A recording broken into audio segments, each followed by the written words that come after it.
আসসালামু আলাইকুম ওয়া রাহমাতুল্লাহি ওয়া বারাকাতুহু।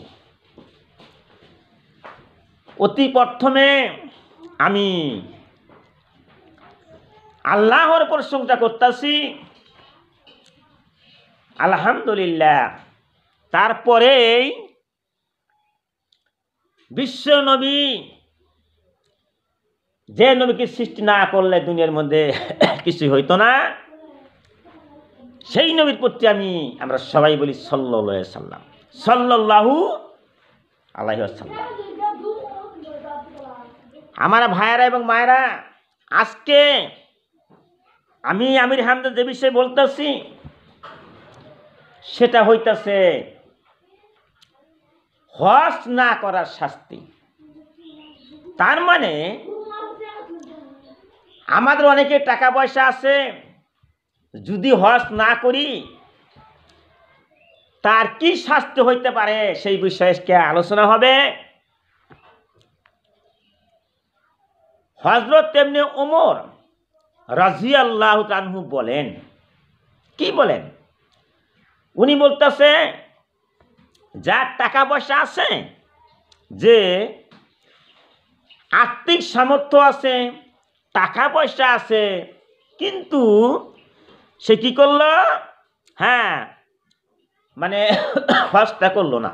টাকা পয়সা আছে, শক্তি আছে, মক্কা মদিনায় যাবে, হজ করবে, এই সামর্থ্য আছে, কিন্তু সে অবহেলা করিয়া টাকাগুলো নষ্ট করলো, হজ করলো না। না করার জন্য কি হবে? ওই ব্যক্তি তার কপালে কাফের নেহা থাকবে, নাউজুবিল্লাহ। কপালে কি থাকবো? কাফের লেখা থাকবো। এই জন্যই অস্বীকারী। তোমার টাকা পয়সা ছিল, ধন সম্পত্তি ছিল, তুমি কেন হজ করলে না?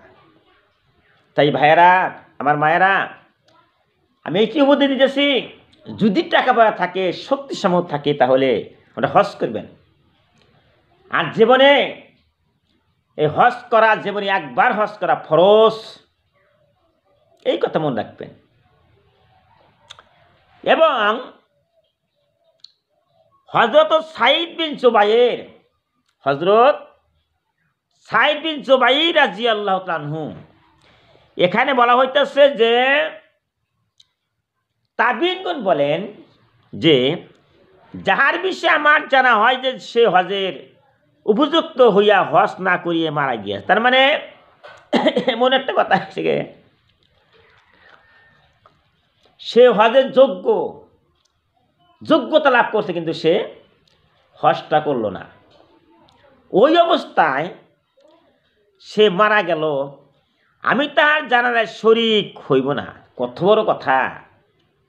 হজ না করিয়া যে মারা যায়, তার জানাজায় শরীক হবে না। তাহলে হজ করা কত বড় গুরুত্ব! অবশ্য চার ইমামের নিকট অস্বীকার না করিলে সে কাফের হয় না। তবু যেই সব ধমক আসিয়াছে, উহা কোনো সাধারণ ব্যাপার নয়।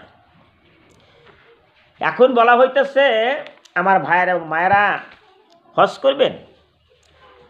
এখন হুজুর সাল্লাল্লাহু আলাইহি সাল্লাম ইরশাদ করিয়াছেন, আমার নবী কয়, কি কয়?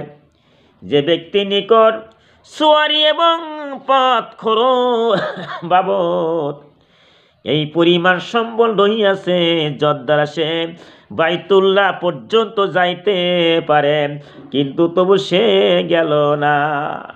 আমার বন্ধুরে, কি সুন্দর কথা! তুমি হজে যাইবা, তুমি টাকা পয়সা আছে, তোমার সোয়ারি আছে, তুমি যে উড়াজাহাজ চড়ো, হেলিকপ্টারে চড়বা, উড়াজাহাজ চড়বা, পাইরা জাহাজ চড়বা, তুমি হাইটেই যাও, যেভাবে যাও না কেন, তোমার শক্তি সামর্থ্য আছে, ইহুদি হইয়া মুরুক বা নাসরা হইয়া মুরুক, তাতে কিছু আসে যায় না। তার মানে সে যদি হজে যাওয়ার শক্তি সামর্থ্য আছে, কিন্তু সে গেল না, তার বাহর উড়াজাহাজ সব কিছু আছে, কিন্তু এখানে এই কথাটা কার কথা? আমার নবী কইছে যে বাইতুল্লাহ পর্যন্ত যাবে, মক্কায় যাবে, সমর্থ শক্তি আছে, কিন্তু সে গেও না, সে ইহুদি হয় মরলেও কোনো আসপদ দেব না, নাসারা হয় মরলে কোনো আসপদ দেব না। কত বড় কথা! ইহুদিরা কি করে? ইহুদিরা হয়তো তারা হজে যাই কিনা খবর বলতে পারি না, যাই ইহুদি আর নাসারা, ওই যে ইহুদি হয় মরুক আর নাসরা হয় মরুক, তা তাদের জন্য কি হয় যে কিছু আসে যায় না। কত বড় কথা! তাই আমাদের মধ্যে অনেকেই আছেন, কোটিপতি আছেন, হজ করেন না। দেখা গেল বড় বড় বিল্ডিং থুইয়া, টাকা পয়সা থুইয়া মাটির তলে ঘুম পাড়তেছেন, চিন্তা করা না যে আমার টাকা পয়সা আছে, হজ করা ফরজ। এই কথা কেন চিন্তা হলো না? আমার বন্ধুরে, আমি আমির হামজা বলতেছি, হাদিসে এই কথাগুলো বলতেছি হজের বিষয়।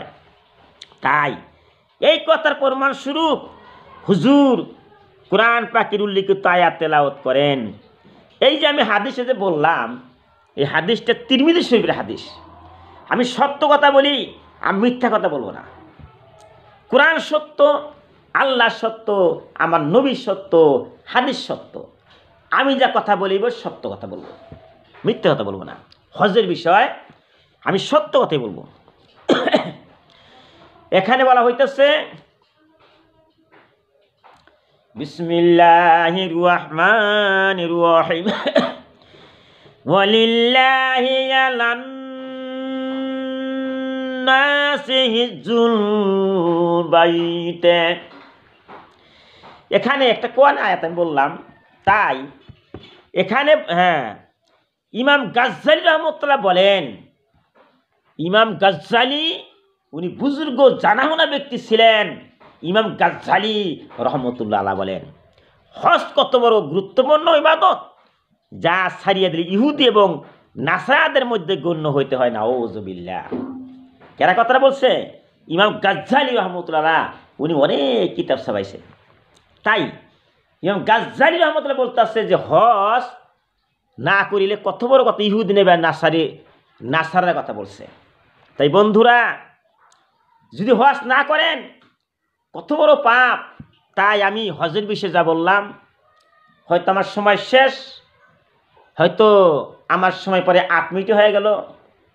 তাই আমরা শুনবেন, লাইক করবেন, শেয়ার করবেন, আর মানুষকে জানায় দেবেন যে হজ যে করতে হয়, হজ করা ফরজ।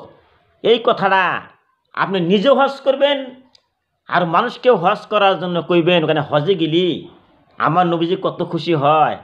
তাই হজের বিষয়ে আমি বললাম, হজ কর, হজ কর, হজ কর, হজ কর, কর মুসলমান, মক্কা মদিনায় গেলে পরে আল্লাহ হয় খুশি। ওয়াখিরু দাওয়ানা আলহামদুলিল্লাহি রাব্বিল আলামিন।